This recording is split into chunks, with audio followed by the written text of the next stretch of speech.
Well, Earl, how are you? Good, glad to be here. I'm so glad to be spending Saturday night talking about beauty. It's a wonderful way to end the evening, I think. Nothing too sad or dire, but something gorgioso we can talk about. I feel like you look at nature a lot through your computer screen, mapping it, looking at remote sensing data. Tell me about some beautiful anthropogenic places. Yeah, so I've been trying to get a little bit out of my scientist box and get a little more into the culture box here. And we've both been just thinking, how do we structure this discussion? We decided basically not to structure it, but we thought we'd start off with just talking about places that we feel are beautiful. Right. And so I'll start off with, I had two, I'll just go for three because another one occurred to me. And I like to do this kind of thinking spontaneously. If I think a lot about this, I think I'll get the answer wrong. I think it's really important to not think this one too much. What is beauty? What is the beautiful thing to you? Right. So when that question gets popped to me, the first thing I came up with was my farm. I have a piece of land in western Maryland. It's a cattle farm that's basically overgrown. A lot of it's with invasives. I've actually started to dislike invasive plants because of how difficult it is to walk around that place now.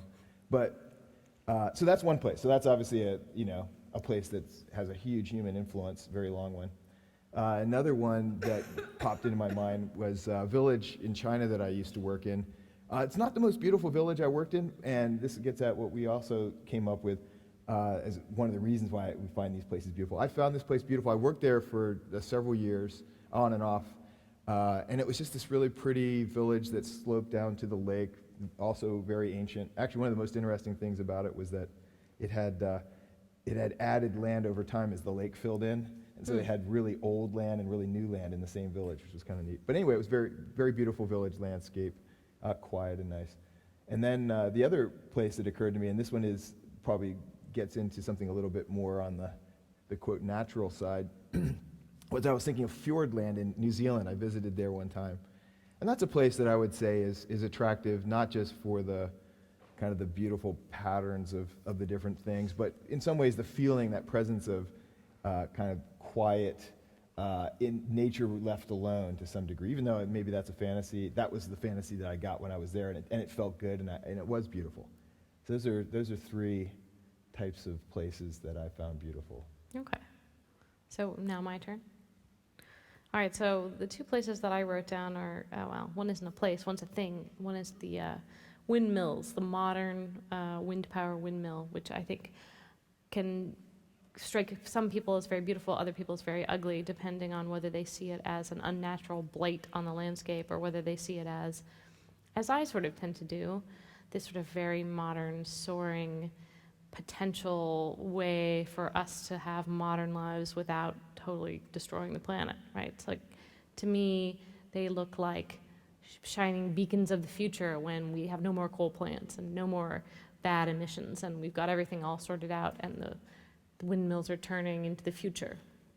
Another place is this ditch by my house in Columbia, Missouri. On the way to the park, there's a piece of land that's in between a horse paddock and a road, and it's probably, meters.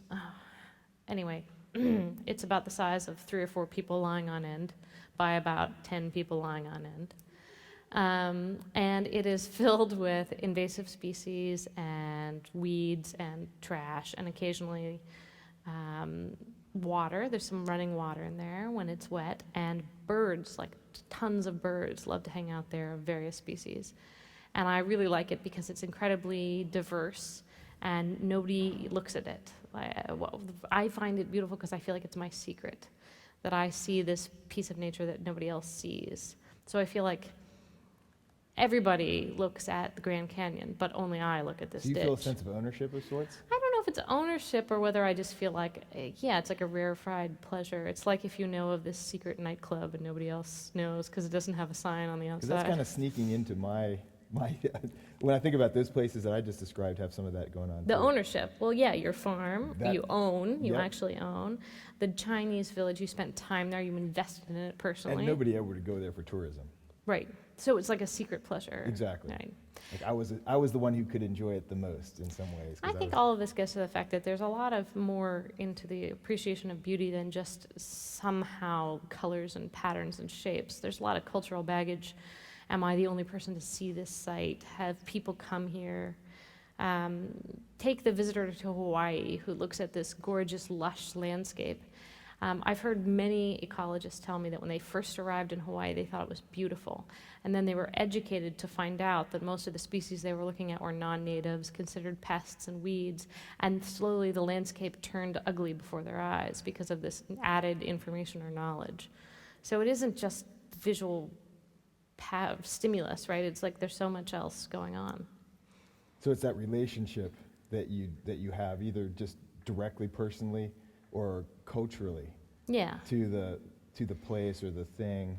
So well, that gets at the sort of the central question, is the Anthropocene beautiful? Now, there's probably many people in the world for whom this question would probably make no sense, because the idea that something is only beautiful if it hasn't been touched by humans is an idea of beauty that only applies to certain subcultures anyway, right? Like, Well, art. what do you mean? Well, yeah, art sure. It's touched, obviously, by But I people. mean, like, you know, there's a lot of people in the world who weren't brought up to prefer an old growth forest to a beautiful countryside image, you know. Now, I grew up in Seattle, and I was brought up that way, that sort of the most beautiful thing you could ever see was always the thing that was least touched by humans. That was the aesthetic that I more or less got handed. So, Interesting. I don't think architects feel that way either. well, presumably not, otherwise they would be they'd be conservationists, right? So it gets into this idea if people, it's interesting too, because in a lot of realms, right, there's no question that humans can create beautiful things. I don't think anyone's going to ask that question. Yeah. Can humans create beautiful things? Of course, a lot of the Beautiful things tableware, some beautiful of the most buildings, beautiful things, beautiful the art. iconic beautiful things, a lot of them are created by people. Yeah, Right, the Mona Lisa, let's say. right. So, I don't even know if people think that's beautiful anymore. I think they just think it's iconic. But right, leave that aside. you know what I mean? It's the idea that humans can't create beauty is Yeah, off the sure. table. But okay, We know that that's all right, true. fine. But like, what about just in the realm of landscape? You know? Right. So. Well, but let's face it, when you get into the human creation, where does it stop in the No. Anthropocene? It doesn't. It doesn't quite stop. So if you look at the idea that humans can create beauty, and do, and we do this sometimes very intentionally, right? With there's gardening and landscape architecture, which is, you know, a form of art. It's a design Definitely. art. It's a little more practical than perhaps building, you know, making a painting as art, but it's still art. Okay, well, let's talk about intentionality, because I think that might be key. You know? So if you create a sculpture, it's beautiful, and if you mine the top of a mountain off, you're not trying to get that effect. Is that unintentional? What if you did that intentionally? Would that change it? I don't know. Like, does intentionality matter for beauty? Does it matter whether you did it on purpose? Well, let's take one classic example of a kind of a created landscape, probably the most artificial form of nature in some ways, might, at least in the classical times, would be something like a classical Japanese or Chinese garden, Right. where every last piece of that garden is designed and put into place. Often, like, the rocks are brought from faraway provinces at a time when that was really hard, because there was just this extreme aesthetic that it had to be just so. And the fascinating thing about some of these, not all of them, some of them kind of are intentionally, you know, have a little human and a little nature kind of imposing on each other. That creates a kind of beauty. Some of them are intending to look natural. And some of them, I swear, you look in there and you just feel like you're in a natural place. Even Except though smaller, right? well, that's the key. You know, they've had to do that because they're used to living in dense populations for a very long time. That is the future of the Anthropocene. I often think that the Asians, you know, already know how to live in the Anthropocene, and maybe the Europeans a little bit, and the Americans have no clue, and the Australians have no clue. Just because we never did it. We never lived in that dense, that crowded future. I just think that maybe what's going on is that there is one particular strain of aesthetic snobbery which really privileges untouched landscapes, and that happens to be a particular strain that's common among sort of rich Westerners, and thus becomes dominant, but that this perhaps is not I wouldn't restrict it actually to- that common. Yeah. You know what, though? This is great. We're getting into it. We didn't even think of this, but this is a nice one. And I've had some funny experiences with this. So I wouldn't restrict it to rich Westerners, but I would restrict it to some degree to the true upper classes. Okay, why? And the first reserves of land, and in some areas, these are very old, and I bet they had these in early times too, are the hunting lands and reserved for the king. Right. And that is the only place where people aren't allowed to take the game and all this stuff. It's just reserved for the ultra wealthy, and they appreciate it in part for the fact that nobody else can touch it. It's a sign of power.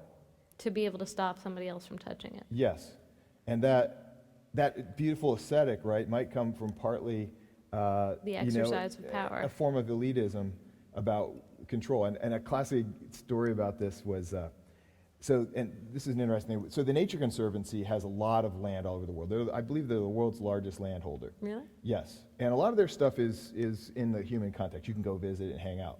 But a lot of it isn't. Right. And a good example is a lot of the islands that they possess. And the only people allowed onto those islands are the conservationists themselves and who? The richest rich people. donors. That's correct. They get special junkets to go there. And to really, really paint the picture, one of the things, they've had a lot of problems with invasive, well, not really, I don't know how to describe it, just wild pigs. Non-native. They're non-native pigs, and they tear everything up. And so the goal is to get rid of these pigs. Nothing better than going on the royal hunt. And they literally had some of these wealthy people would get to go hunt in these places, these preserves. They're the only people allowed to do anything like that. It was like a special privilege. So it's like almost like it comes full circle on this idea that the nature that you can't touch is the elite nature. It's the nature that's beyond us. It's a little bit like, you're going to privilege that. You're going to pay for a tiger in India that you'll never see. Right. And that's precious, but your ditch is not good enough, It doesn't rank up there as worth 50 cents. Well, so that's part of the reason I like these novel ecosystems, these weedy places, and why I find them beautiful is because I find them to be very sort of accessible, democratic spaces. Like, most of the really pretty places have already been claimed, and there's usually some government or some park ranger or some dude at the Nature Conservancy who's telling you what you can and cannot do there. But these kind of weedier places, nobody's paying any attention. There's nobody there except some teenagers getting drunk on a Saturday night instead of finding out about beauty. And so that means that they're sort of democratic spaces in this way, and they're not possessed, maybe. And that's interesting, because I wrote down my list of ugly places, because we were going to talk about ugly places. One of them, I wrote Italy/Portola. So these are two places. I've seen this in Italy, and I've also seen this in the Portola neighborhood of San Francisco, where the dominant style of architecture is that your house comes all the way up to the sidewalk, and your garden is inside, and you can't see it from the street. If you want to see the garden, you have to knock at the door and know the owner and get entrance, and then there's some gorgeous inside garden. But from the street, these neighborhoods to me are very ugly, because there's nothing green. Because all of the nature, all of the green has been privatized, and it's all hidden away. And so maybe we're circling around something here that... Well, you're talking down about Baltimore now. Yeah, well, no, Baltimore is like that too. We have row houses just perfectly like that. Yeah, but do you have the pretty gardens hidden in the back? Not quite as pretty as in San Francisco, perhaps. But Right. No, we do have little gardens back there, though we did have a rat problem. You got to see in our garden. Do you have a garden in your hidden in your back? We moved when we had kids, but when I first moved to Baltimore, we lived in a regular row house, and there was a garden in the back, but it was very small. But it's true, and on the street, they were starting to plant trees again. They had them in the past, but there's a lot of neighborhoods there, and these are honestly the ones that are the most dangerous. Yeah. Generally, and the ones that you fear to tread are the ones without any street trees at all. And I think that's true They're pretty around the dismal. world. I think that you can generally predict the sort of level of people living below the poverty level with remote sensing by looking at how green neighborhoods are. There's a question, though, with that one about whether there's a plus effect of wealth adds trees or whether poverty somehow takes them away. But there's certainly a relationship between, like whether there's a cause and effect relationship or whether wealthier people intentionally move to places with more green. Okay, so what have we said so far? We've said that you can't just look at a landscape and decide whether it's beautiful or ugly. There's so much more stuff built into that, like your preconceived notions about whether humanity makes things prettier or uglier, your position of power in relation to the landscape. Your ability to exclude. Your ability to exclude and control. You can know control. that this place is outside of yeah, the control thing Yeah. to some degree. Yeah. That's not the only form of beauty recognized here, but maybe it's the same kind that when people say that place is untouched and therefore it is beautiful and precious, that's the kind of privileged Yeah. nature. Yeah, which is Whereas there's funny also this 'cause- other nature that we just kind of, Because you hear people say that they like a piece of land because it's wild and uncontrolled, but simultaneously they're sort of reveling in their own ability to control it and keep it wild. Okay, I have some questions for you. Let's change the subject. sure.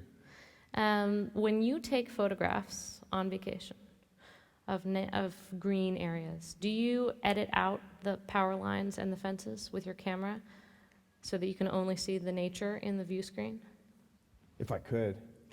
Yeah, I was saying earlier, that's one of the things I really don't find very attractive is power lines and that sort of thing. But you're Mr. Anthropocene. You're telling us this is a great thing, that humanity should exercise itself and solve problems and look to the future and not obsess about pristine wilderness. Yeah, well, I will say this, and maybe I'll get this straight from the beginning. All right, is the Anthropocene always beautiful? No. Yeah. Can the Anthropocene be beautiful? Absolutely, yes. Can we move toward a thinking that, one of the things that bothers me about power lines, I always feel like, and in Europe you don't have this so much, is that you could just bury them. You don't need to have like towers. It's a sense, it's like we're in a hurry. We need to put these things up cheaply and effectively and just worry about the engineering. We're not going to care what it looks like. Right. We're just going to engineer this solution. And my feeling is, since we're permanent in the Anthropocene, We should that's the idea start here. behaving like we're permanent residents? Yeah, get used to. I mean, this is a long-term investment to put the power lines in. We're going to be using power lines most likely for quite some time. Although As soon as you say that, like 3 weeks from now, they'll be like, Yeah, we figured out a way to move power with no lines. Well, solar could Bury be like them that. all up. Yeah, but you know what I mean? Like that form of human development where nobody's considering the fact that this is permanent. You got to live with this stuff forever. Imagine like this is the thing that's going to be here in 1,000 years. Are you going to be proud of this? Or are people going to want to get rid of it? When I think, we can create beautiful things, but we don't have to. We can certainly create any kind of thing. And when Right. we're just thinking on the cheap, thinking short term, not caring that this is our environment, this is where you spend your life. And your kid's life and their Exactly, kid's life. it's permanent. So paying attention to whether we think, maybe some people find power lines just beautiful. And in that case, well, we'd have an argument. Right. I want the power lines, I don't want them. But I think the question is, can we build a beautiful Anthropocene? I think yes. Do We you just think have that to if you come to agreements on that? if you chase beauty, that you always end up in a more environmentally friendly position? Do you think that they're correlated? Excellent question. When I was at the Anthropocene meeting last year in London, I was just walking around and there was this building. It was the first time I saw one of those buildings that has a fully green wall. Oh, yeah. A pretty tall one. They're getting more popular now, but that was the first time I ever saw one that was really well developed. And I thought, my first impression was, this is so awesome. If all the cities were like this, man, think how good it would feel walking down the street. That green, I love that lush green feeling. That's just, I don't know if that's beauty or not. It just makes me feel good. So anyway, I see this thing and I'm thinking, oh, that's just so great. But I don't know. It's quite possible that is like the most environmentally harmful facade you could build. Like it might use up tons of water and, create pollution and, burn up energy. I have no idea. I didn't know, but my aesthetic feeling about it was that it was good. So I don't think there's a necessary relationship. I think if we want to have both, you have to actually pay attention to both. My counterexample would be energy efficient windows. So I've spent my whole life living in houses, the one I grew up in, the one I've lived in ever since, sort of hopping from house to house, and they all seem to have been built between about 1900 and about 1925. Maybe I just like the moldings they had during that era. And the windows are gorgeous. They have those rope and pulley windows that you open, and they have a counterweight. And I find those windows incredibly aesthetically appealing, but they're totally energy inefficient. And the energy efficient windows are made out of this like plastic, and they have this really tight seal and this like different locking mechanism. And I think they're ugly as sin. I should ask my wife. She got these glass ones. We actually have to. We live in this historic neighborhood, and you have to install things that look historical. And so when we literally we have like wood and glass. So here you are. storm windows. Your entire career is at the moment based around telling people that history should not be the shackles to forward progress in the environment, and yet you live in an environment where history is a shackle for your own day-to-day living. Yeah. Have you ever considered this irony? Not too often, to be honest with you. But it's a real irony, though. Yeah, it's true. And actually, there's one thing I hate about. I mean, it's got a slate roof, and slate roofs are terrible in the summer in Baltimore. I mean, I used to have my office up under the eaves, and it was like 150 degrees up there. So not energy efficient. No, terrible, the worst kind of thing. But if we remove it, we'll actually have to pay a big fine and all this kind of stuff. So. Okay, so this segues perfectly into my next question, which is how will our aesthetic sense change in 100 years or 1,000 years with the Anthropocene? Will we come to love the look of energy-efficient windows and roofs? I think it could be two things, right? One is just adapting aesthetically. The other is just getting better at making energy-efficient windows that we like. That are pretty. I mean, think about it. It's a market out there. People find these other both the same price. One of them people think is more beautiful than the other. Which one are you going to buy?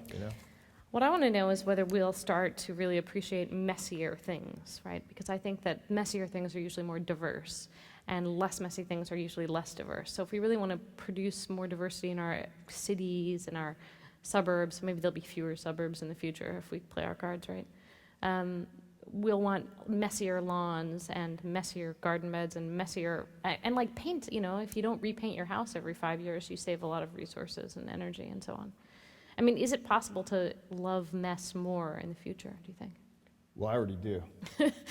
Yeah, that's another issue with me and my wife, right, is I could never mow, if that lawn just grew up with the most horrible weeds, I'd be happy. I don't really care what grows there, but she does. She wants it to be mowed. Why does she want it to be mowed? I think it's partly the neighbors would complain, and they would complain, like their lawns were mowed. So it's a cultural thing. Everybody has to change at the same time. She likes things She's to be neat. half Swiss. I don't know. She likes things to be neat. I think a lot of. There's people that like neat things and people that like messy things, and I don't think that the Anthropocene has to be messy or neat. It can be, a mix of both. We can have. I think it has to be more messy. than one kind of. I don't think it can be too neat. I think neat is too expensive energetically and too undiverse. Give me an example of a way you could have a neater solution that would be better environmentally.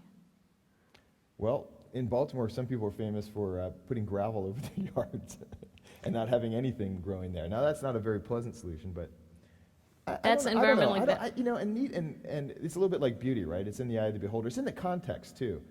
Like when you have the thing in the museum and it's held up, and you're looking at it and in awe of its, creative beauty, you're getting one kind of beauty there. And when you're at a place that's untouched, in theory, you're going to get another kind of feeling about it because of the context in which it is. And if you're in something in between that can also be extraordinarily beautiful, people will pay the big bucks, right, to go to stay in the villa in Tuscany in the ancient Italian Roman landscape, right? That's beautiful, but it's completely anthropogenic. It's messy, but there's also some neat places. People like modernism can be kind of neat, and I don't think rows of crops and greenhouses. I'm trying to think of things that have a lot of straight lines and are very tidy, and they don't. I'm just struggling to find one that's like super green or diverse. Well, maybe that's a challenge for the architects, is to be modernist and fully green. I think that's something they always talk about, but it is somewhat of a challenge, I think. All right, what else we got here? Is nuclear waste beautiful? How about, let's try that one. Suggestion from the audience. That would be a tough one for me. First of all, what's that? Rice terraces. Oh, Earl can talk about that. Well, yeah, the village I was describing has some terracing, although most of it's just, it's farmed hillsides though. And yeah, I think most people would find that village pretty beautiful. Just like if you find a southern France village beautiful, you'd find it beautiful. It's, Nuclear waste is an interesting one because I have almost no idea what it looks like by itself, not in containers, right? Like, I don't have a good visual image for that. And maybe that's surprising given how often environmentalists have historically used ugliness to motivate environmental concern by showing pictures or by creating imaginary pictures in their listeners' minds about the ugliness that could ensue if certain things take place or are not stopped. Seems like I should have a very clear image of nuclear waste, but I don't. Well, fortunately, we don't spend too much time in contact with it. Yeah, right. But I mean, certainly mountaintop removal mining, there's a lot of people who are very much against that, and that's, I think, the aesthetic destruction there is a huge part of why people are willing to be so activist against that particular practice. Mining that happens mostly underground or far away maybe doesn't have as much activist concern. Yeah. I think it's very possible for humans to create things that we find very ugly. Remember, and the other thing we talked about earlier about the eye of the beholder is, what if there is no eye of the beholder? Is there any beauty then? Us actually being there to appreciate it, and our ability, cultural, individual, however it emerges, to appreciate beauty is ours. And even if other species have it, it's different than ours. For sure, I'm sure of that. You know, they have a different appreciation if they have any. So, our beauty, when we ask the question, is the Anthropocene beautiful, and we ask it as humans, right? We're going to have to answer it as humans, and that, you know, in some ways is up to us. You know, how we're going to appreciate things. Some of it can't be decided. Some of it is either culturally or personal. I don't know which is which, right? If you take there was a time when people thought of big forests as scary, terrible places, and the best thing you could possibly do with them was burn them down and build a farm. And that was a beautiful thing. Right. A farm could sustain your family, those rows of crops. There was a beauty there, too. And then we changed the aesthetic, and now it's like the best thing you could do would be to save those beautiful old trees. And that's the world we live in now, I think, a world where the nature that hasn't been converted into use is scarce. Scarce, right. And I think that's part of the reason why we're able to appreciate it more. And I hope that will continue to accelerate. I think it is good to appreciate those places for their rarity and to try and do what we can to keep as much of that as we can, because they are beautiful. There's no question, I think, in my mind, whether they're beautiful or not. Mm-hmm. And they're valuable. But that doesn't mean, just like if the only beautiful thing is the untouched thing, that the Mona Lisa is no longer beautiful, right? Our human creations can't be beautiful. Right. I mean, that seems also equally silly. So we can do both. And absolutely we can create ugliness. Like when mountaintop removal, I've seen some of it, it is pretty ugly. Now you come back 1,000 years, you may not be able to tell. That's the reality of really ancient anthropogenic changes, is that they become the new nature in such a way that you really have no reference when you see these places. And China is a good example of this, where you can go visit, you know, places that it's almost impossible to imagine what they were like as a virgin forest. They've been, you know, farmed for thousands of years, and people consider them beautiful. You know, ancient rice terraces, a good example. People will fly to those places to appreciate their beauty. Completely anthropogenic. They replaced probably a tropical rainforest, yet they can be considered beautiful because you're not in the act of destruction. You're only in the act of sustaining something. I think that how recent a change occurred clearly affects people's perception of its beauty.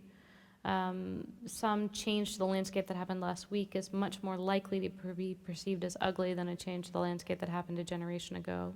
I think that's pretty clear.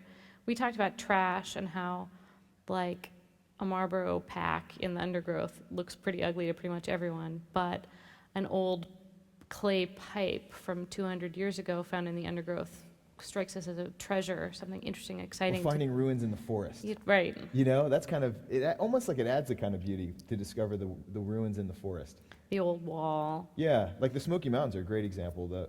The trees grow really fast there. It's very warm and moist. Yeah, my impression is the Smoky Mountains were just a bunch of farms pretty recently. They were all a bunch of farms, and actually there was, they built a big dam over there, and there was all these camps.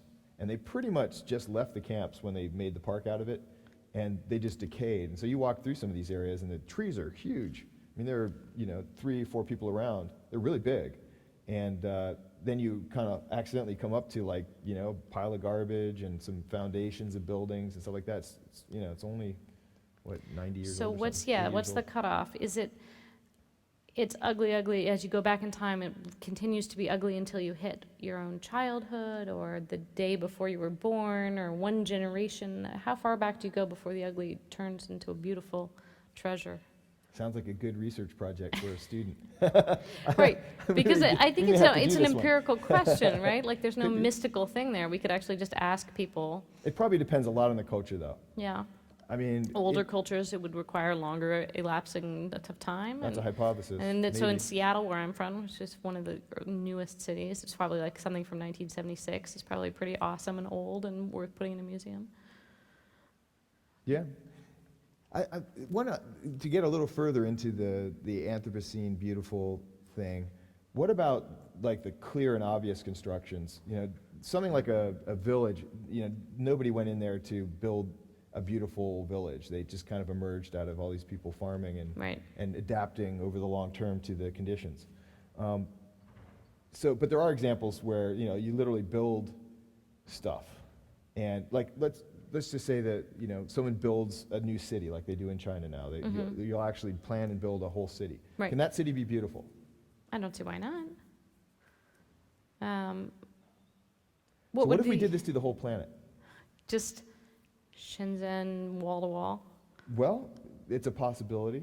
It's an imagination that, you know, But it's scale affects imaginable. That's kind of the beauty. extreme idea. Yeah, but it's a good, I mean, scale affects beauty, right? So, I mean, things that have an appropriate scale are more beautiful and harmonious than things that are out of scale or seem grotesquely large. Yes? No? Maybe. Getting back to that scarcity thing, Yeah. I mean, there wouldn't be anything scarce. I mean, everything would be more than scarce. It would be gone. And Right. so you'd only be able to, you'd appreciate the nuances within the city.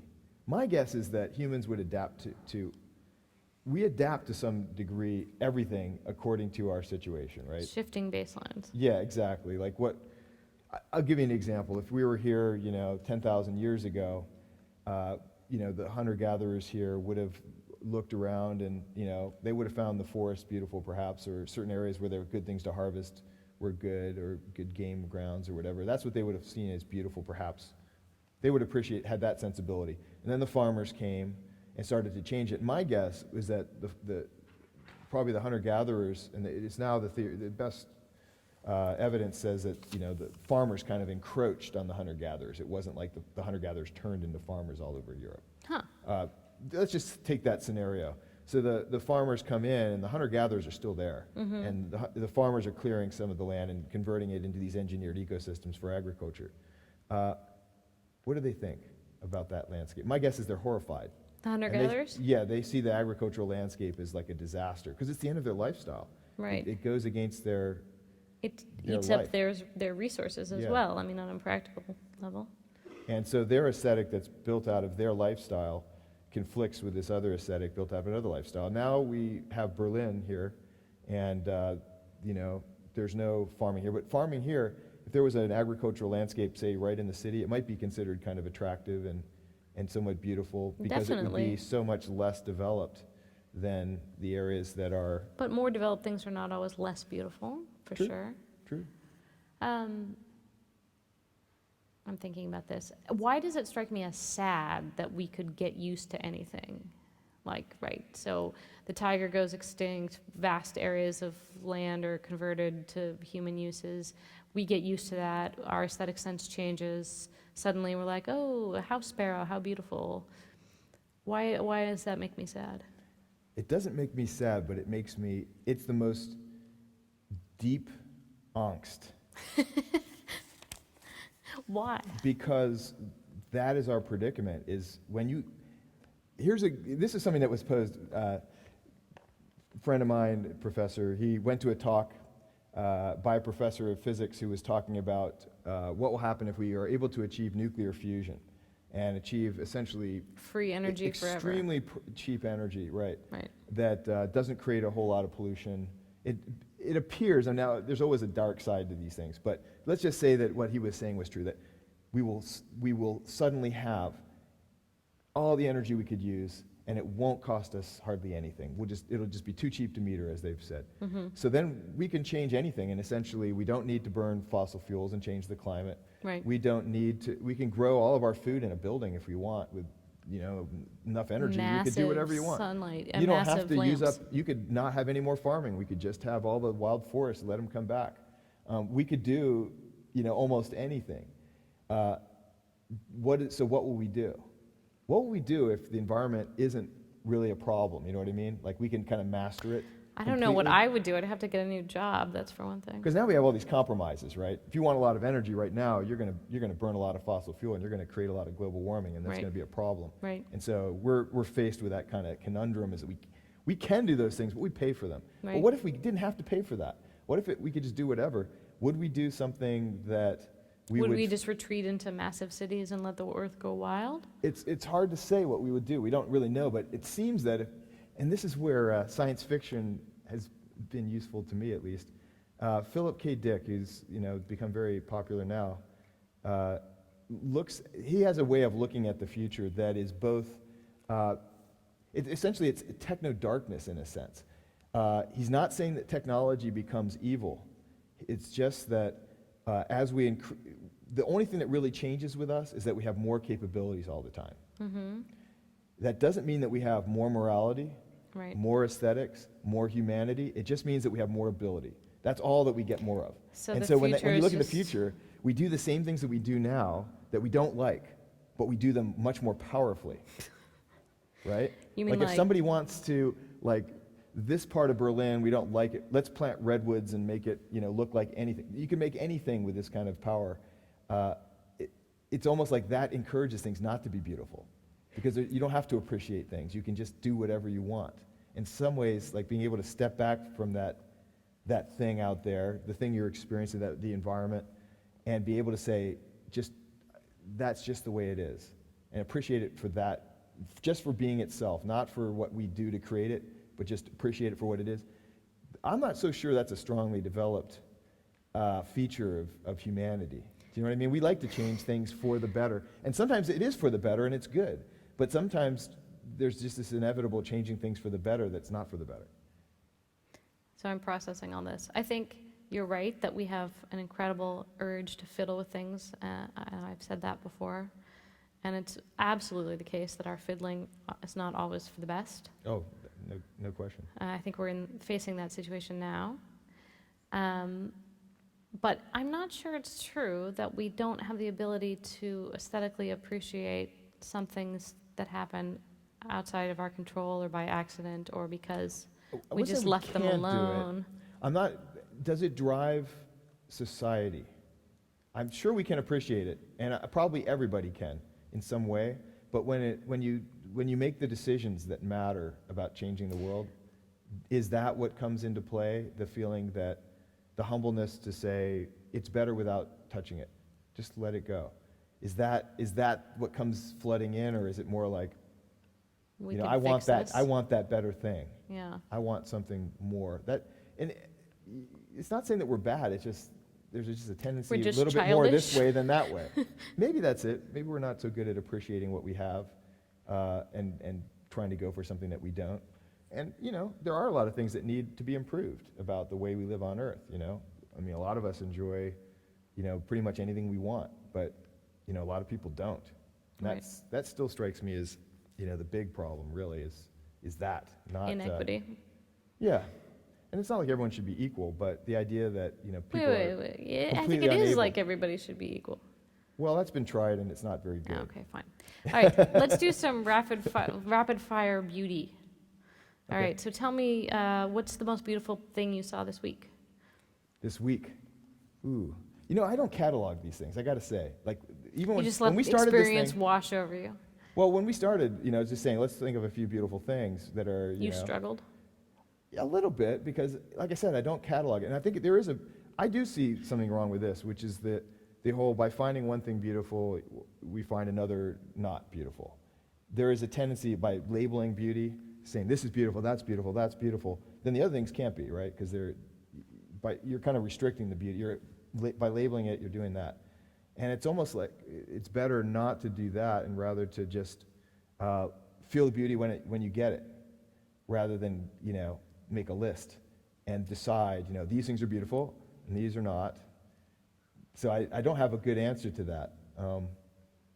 I guess actually the thing I probably found the most beautiful, this building I think is kind of cool. This building we're in? Yeah, it dawned on me. I thought it was interesting. I appreciated it. I appreciated that it was the intentionality of it, what they were trying to do with it. And I never would have in the past. I had a girlfriend who was an architect at one point, and she she managed to get me to understand architecture a little bit. You know, what the point is of architecture, the design and beauty and functionality, how that creation can be beautiful. It snowed today. That was pretty beautiful. Yeah, it's cold, wet. I'm not a cold weather person so much. If it didn't snow, I would be fine. But you can always go to places where it doesn't snow. All right, let's sum up what we've covered today. Is the Anthropocene beautiful? Yes, but it's also ugly, and I think that's unsurprising given that it's pretty much all we have at this point, so it's got to contain both beauty and ugliness. What makes things particularly beautiful? Being on purpose makes things beautiful. Being on accident makes things beautiful. Being halfway in between wild and human-dominated tends to be a particularly beautiful space. That's where your farm is, and that's where your Chinese villages are, and that's where my ditch is. But I find some places that people consider wild to be beautiful too, no question. Yeah. Here's a question that we talked about a little bit earlier that we definitely want to cover this, which is, should we have an aesthetic for the Anthropocene? Should we kind of intentionally think up or try to create a kind of aesthetic that will help us in the Anthropocene, will make a better Anthropocene? And there's the two sides of that, right? There's the one side is the adaptation part, like, oh, well, we destroyed everything, so let's make it seem beautiful. Right. That's the kind of the bad way to do it in a way, is it's like not, that'll be an adaptation, yes, but it's not really plan A.